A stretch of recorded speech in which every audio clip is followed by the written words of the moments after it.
Today I'm going to show you how to change the battery on your safety first 3-in-1 nursery thermometer. The items that you're going to need are the thermometer. You're going to need both a Phillips head and a flathead screwdriver. And you also need the replacement battery, which is a size L736 or an LR41.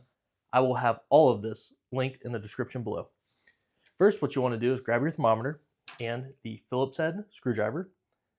And on this back side, you can remove the Phillips head screw, which is holding the cover on, and then pull it towards you, and it should come off.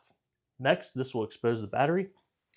There's a little gap underneath this plastic piece. I like to take my flathead screwdriver, place it in that gap, and push outward.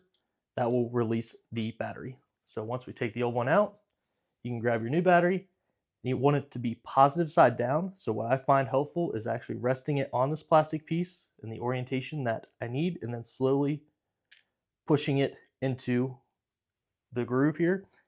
From here, I want to set the thermometer more upright to use gravity, and then grab your flathead again and slowly just push it down until it slides right into place.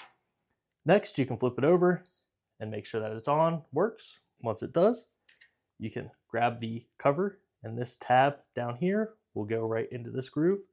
So place that in first and then push it shut. Take your Phillips head and now screw the cover back on.